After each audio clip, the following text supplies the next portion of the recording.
Shardvixen here. Okay, so I'm up in my room. I quit streaming here because the light's so funky. I have to open everything up, and the clouds keep going over the sun, so it's kind of getting weird. But Bobby Joe has his D&D group, and I don't really want to stream during the D&D group. Plus, I'm going to be up here all day rearranging stuff. I have to clean off a porch. So I have to clean that all of that. It's all books. All of it's books, and it's been piled in there because they have to be reboxed up. Well, not all of it's books. My yarn is over there too. And it all has to be repacked up into boxes so that I can move all the stuff in this room out there and rearrange this room because my room is being rearranged. I got a new bed and everything, so it's kind of cool. So today is Know Thyself, and we're doing music, which can be a song, series of songs, albums, videos, music videos, and artists. Now, I don't really look into the artists a lot unless there's something interesting, like I like something about them personally, then I know more about the artist. But today's group is Salt N Pepa, hip-hop group, female hip-hop group. Now, I like them because at the time period, for me, there was not a lot of strong female influence in most things. Like, they weren't, Heart was one of the few female bands that were out there. Fleetwood Mac, of course, both male and female. That was more of what you saw, but it was rare to find all female groups of any kind, and especially in hip-hop. Hip-hop came into the scenes worldwide, I would say, or at least in my little part of the world, in the 80s. And it was mostly men. I was listening to LL Cool J, was it Jazzy Jeff and the Fresh Prince? Because of Will Smith, I listened to them. LL Cool J, Ice-T, because a friend of mine listened to him, and we were both really big into punk and new wave, and he was like, oh, you gotta listen to this guy. Public Enemy, of course, and then later on the Beastie Boys. So, and Run DMC for some of their more poppy kind of stuff, and then gradually into more rap kind of, there's rap people I listen to. But for the most part, in the 80s, late 80s, it was Salt N Pepa. Now, they only did 4 albums, so they're not like this big, long, huge group. And I find women groups tend to have some real hard time having longevity, just because it's hard to be a musician to begin with, and then being a female musician has its own problems as well. I first became aware of Salt N Pepa from MTV. I was an avid MTV user from when it first started in 1983 until, it wasn't 1983. I talked about this before. It was the year I turned 16. Because for my 16th birthday, my dad put MTV on our cable package for me. And so Push It, though, didn't come out until like 1987, 1988. And by then I was almost on my own, I think. I probably was living with my mom. Let's see, I was 20, 21. No, I was living on my own. And we had cable. And so it was, originally when it came out, it was on the B-side of a song called Tramp on a 45. It wasn't even on an album. But I loved it because they have a reference to the Kinks, You Really Got Me. Because that's how the song kind of goes, is, you know, push it. Do do do do do do do do do do do do do do. Anyway, so I was big into dancing. I would go clubbing all the time, and Push It came up, and I'd request it. As soon as I saw it on MTV, I started requesting it when I went to the clubs, and that was, you know, I'd listen to other songs by them, but because they were a female hip hop group, it took them a while to get on the radios. But then after 1991, they came out with the album I liked the best, which was Very Necessary. And that had some of the more radio-worthy, I guess, how the radio people thought. And I bought the album, and it was became a family favorite when we went traveling. My daughter would ask for it by the time she was... When it came out, she was 2, 3 years old. And then by the time she was 4 or 5, that was the song she wanted to listen to. And of course, she's seen them on MTV as well. But I think for me, because as I was growing up, it was always a very definite thing about what was acceptable for females and what was acceptable about males. I mean, I came from a time era where girls were wearing dresses to school. My mother made me wear dresses till I was in junior high, because that was proper. Little girls wear dresses. And you had to sit a certain way because you had dresses on. And you had to do a certain thing because you had dresses on. And I had to play sports in dresses, which I guess is a plus, because few people know how to run in a dress. But, you know, there was, in our household, there was a very clear line as to what was acceptable for me and wasn't. And I started listening to music when I was 14, and it was rock music, as I've said before. And it was Led Zeppelin was one of my first ones, and AC/DC. But the music, not just the music for dancing, because Push It doesn't have a whole lot of lyrics. It's mostly a good dance song, you know, that gets you going. And it goes for a while, if you've ever listened to it. I'm going to have links to some of the videos. If you've never had a chance to listen to Salt N Pepa, if you've never really been into hip-hop, just give it a listen, one or two. They have a nice, easy flow to them. They have some nice, easy words. The thing is they are definitely a female band. I mean, that was what I liked about them. They were very female-ish. They had female stuff to talk about. And that was not something I was used to. Like I said, when I went to college, even when I went to college, it was still this real, which was in the 80s, there was this real line to still of what was proper female stuff and what was proper male stuff. Because where I lived wasn't like a major city. I mean, we were close to a big city. It was Sacramento, California, which has high diversity mix at that time. But you still saw that underliningness of what was considered. You had feminists over here, you know, hardcore feminists. The world is only going to be good if it's all female and males are kept in little cages and just used to propagate species, which is just the exact opposite of how men were, the chauvinistic part of it. So I kind of moved away from that. But during the time that Salt N Pepa came out, I was very much into feminist movement. Not necessarily the idea to do away with all men, because I like men, so there would be no doing away with men. So I learned, people were always giving me new bands to listen to broaden that ideal of what was out there in the world. I mean, when I turned 18, I was really excited because that meant I had the ability to explore things all by myself. I look like I have no eye on that side. I think my face is shrinking. Oh no, I'm getting old and I'm shrinking away. But it's really hard to explain. I mean, I've heard feminists get up and talk about how hard it was for them being female in a world that only recognizes males in everything.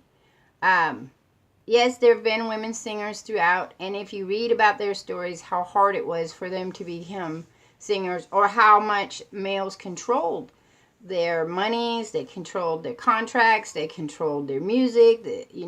Record labels wouldn't necessarily buy a female group unless there was some male attached to it. And I don't know if that's true now. I mean, I think that it's still hard for anybody to become a singer. I don't think it's just male or female. I just think, but in some ways it's easy because we have YouTube and we have other video platforms where you can now get yourself out there and travel and make your own music. And we have the software that allows for you. I think that's the best thing about technology, is that it allows everybody the chance to break away. So as far as Salt N Pepa goes, though, I was a single mom. My daughter was born in 1991, and my favorite album by them came out in 1993, which is very necessary, like I said. And they talked about things that I was still kind of, connected to. But I was more aware when that album came about. But one of the most positive things about that album, and the Black Magic album, is that they had a song called Let's Talk About Sex. Let's talk about sex, baby. Let's talk about you and me. Let's talk about all the good things and the bad things that may be. Let's talk about it. So they had that album that came out, and I was like, yes! Because sex between women. Okay, so sex between men and women isn't something you really have a conversation about. It's really hard, or it was, at least for me and other people I had talked to during that period of time, to say, hey, I'm on birth control, or hey, do you have a condom, or hey, have you been tested for HIV? It was not a conversation one wanted to have when you're on a date. I mean, you learn to do that after a while. By the time I had my daughter, that was a conversation I could have really well. But it wasn't a conversation that we were brought up to learn about. You know, it wasn't a conversation. Well, if you think about this, when I tried to talk about sex to my own mother, she gave me a set of books to read, and the books talked about how you would experiment with kissing and hugging and maybe some feeling, and then jumped into about getting married. So it wasn't like I knew you could have sex without being married. I knew this from books I had read. But I couldn't get an actual live person to talk about it to me. And of course, sex ed wasn't given until you were in high school, and by the time I had sex ed in high school, I was 16, 17 years old, and I had people who I were already pregnant on my friends list, you know. Basically, I had friends who had already gotten pregnant at 13, 14, and 15. So obviously the talk about sex at that age group was kind of not good. Then they moved it down. By the time my daughter was in school, they moved it down into middle school. And I think that's where it's at now. I personally believe it should start from the very beginning. You should talk about sex to your children from the moment that they're able to understand the concept of fertilization. I started talking about sex to my daughter when she was 2, and we used very simplistic things as this is an egg, this is a sperm, the sperm fertilizes the egg. You need to have a penis injected in the vagina to have, you know, or some type of ejection thing to make a baby. Nowadays, things are a little different, of course. You have YouTube. You have the music industry, you have everybody talking about it. But there's still people out there that are getting pregnant and have no clue how they got pregnant. There's still people out there whose parents refuse to explain to them what's going on, so they don't understand when an adult male is having sex with them, what's going on. I just saw an article about somebody who a whole family was in it. 15-year-old girl apparently got pregnant. They're not sure. They never did say who she had sex with, but I'm guessing it's probably a family friend. That's usually how that works. And she had the baby. Nobody knew. And they drowned the baby in the toilet and buried it in the backyard because they didn't want to deal with the shame. I mean, that is a horrific thing to go through when all you had to do was talk about sex. So I was always very excited when famous people or people who have a lot of people that are following them and watching them are informative. Now, on the Very Necessary album, they talk about AIDS, which is another really great thing to talk about. My daughter and I were just having a conversation the other day of how it seems like everybody keeps trying to push that under the rug again, like they're kind of pretending it never happened. And it's very sad because I've had quite a few friends who have died from HIV, and some of them were not in relationships, so they didn't get the HIV virus in that, you know, in the way that everyone perceives is the only way you can get it. And I worked for a foundation that dealt with children with AIDS. So when Salt N Pepa came out with that whole idea of let's talk about sex, and then let's talk about, you know, I have AIDS. It's a very end song at the end of Very Necessary. They just talk about having HIV and how it feels to have it. But Very Necessary is kind of for me, a very powerful woman's voice album. So you have this one that I love. It's called Shoop. And I was going to read some lyrics. So hang on just a second while I get the lyrics up. Alright, so I got a new phone, so it's really hard for me to do it. So one of the reasons I really like the Shoop song is because in the past you had men always talking about women and how beautiful they were, and you know, and stuff like this. And this song talks about the attraction of a woman to a man. And it says, this is like the second chorus. It said, you're packed and you're stacked, especially in the back. Brother, wanna thank a mother for a butt like that. Can I get some fries with that shake, shake booty? Looks could kill you, would be an Uzi. You're a shotgun, bang, what's up with that thing? Wanna know, how does it hang? Straight up, wait up, hold up, Mr. Lover. Like Prince said, you're a sexy mother. Well, I like 'em real wild, B-boy style by the mile. Smooth black skin with a smile, bright as the sun. I wanna have some fun. Come on and give me some of that yum yum chocolate chip honey dip. Can I get a scoop? Baby, take a ride in my coupe. You make me wanna shoot. So I really like that song because it talks about the freedom of being a female and being attracted to males, which was not something that was ever really discussed in my house. It wasn't something that was really, I mean, amongst girls, we'd all say, oh, he was so cute, but we never really went into the specifics of how cute he was until I was an adult.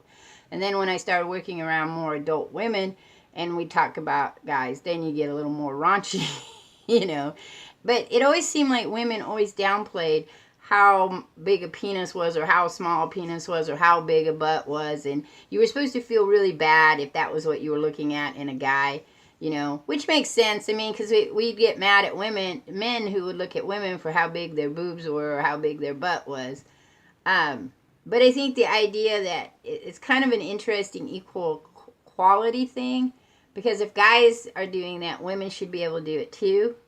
But when women do it, and even I see it happen still to this day, when women do it, women are being promiscuous, and the, you know, word that everyone likes to use is slut. And still to this day, I mean, that's one of those words I'd like to erase out of the vocabulary of slang, because it has, you know, really bad connotations to it. I think anybody should have as much sex as they like, unless of course you are following your religious things. But still, I don't follow religious things, so I think having as much sex as you want is fine, as long as, like you said, you can have that conversation with somebody about, I want to have sex with you. Are we protected, and how are we going to be protected? How are we going to take care of ourselves? And that is Salt and Pepper for me really kind of confirmed that, and you know, made it proud to be able to talk about sex, like I said, and be able to say, yeah, I find that guy really cute. I don't think I want to do much more than just look at him. There's a lot of guys like that I meet, that I see, that are just, oh, they're just so beautiful. I'll just sit here and look at you, but I don't really want to get to know you, you know. And that, when I used to talk about that to people, they were like, that's bad. That's bad. You know, you get mad because men look at you and that's all they do. I never really got mad if a guy looked at me just because I was pretty. What I'd get mad about is that if a guy, well, because very few people thought I was pretty, but it was more the fact that that person would say to me, I had a lot of people say to me, well, you're not worth anything because your breasts aren't a double D. You're not worth anything because your waist isn't a size 19. You're not worth anything because you got no butt. You know, it seemed like you were constantly struggling to have all those attributes so that people would at least just take a look at you. And I think that was where I was more angry about, was that I'm just as good of a person as anybody else is having a relationship with. Though now I know that's not so much true, because I'm mentally ill, and that's a whole different story. And someday we'll have a conversation about that. But at the time I was going through relationship-wise and looking for people to be the father of my children, I didn't look at them and say, oh, you got a great butt, or you got a great penis, or you got a great, you know, chest, or whatever. I was looking at them for who they were. Like, are you going to be a good person? Will you be reliable? And I think that that is a thing that has been touched upon in a lot of movies and in conversations. And so for me, Salt and Pepper kind of brought that in, an aspect that you could have fun, you know, go out, go dancing, have fun, meet somebody, enjoy that person's looks, maybe enjoy that person's company, but not necessarily. I mean, if you just wanted to have sex because they were, you know, pretty looking men, there was no problem in that. Some of their other songs I really like was Summertime Man, Summertime Mine, Summertime Yours. I thought that song is very interesting. I'll put that one up too, because that's good. And then, what a man, what a man, what a mighty fine man. That's with In Vogue. I don't have the words for that one because it wasn't the major song. Very necessary, that really got me, you know, wanting to talk about it. Shoop was the one that was really the one that made me And then Something Getting on My Nerves. I really like that one. And None of Your Business, I think, is the other one. Yeah. None of Your Business is really a great song there, too. Again, because it's talking about where women are allowed to have feelings outside of their home. One of the things that I was taught, well, the whole family in my case was taught this way, is feelings stay at home. You don't bring them out into the open. There's a reason for that, because I was being abused at home, so you didn't do that. But most of my friends also, you didn't have outbursts out in the real world. You didn't really get to show a lot of your emotions. You were supposed to always be happy and smiling and attractive, because that's how you were going to get a guy. And then in the end, that was all that was really important. I mean, on a side note, some of us got to dream about going to college and being something. But for the most part, for my generation, it was all about, breaking away from those traditions and or getting deeper into them. I had a lot of friends that they talked about rebellion, and they talked about standing up, and they talked about, trying to get equality. And then right out of high school, they got married, and that was it for them. Had kids, and they didn't really go. They did the same thing their parents did, their mothers did. So that's it. That's why Salt and Pepper is important to me. I still listen to that album. That's very necessary. When I'm feeling like dancing, I will put on Push It. I'm going to give you a list of their videos so you can check them out yourself. I'm sure most of you have probably heard of them, but since they haven't actually done anything since 2005, I think they had a reunion style concert in 2013.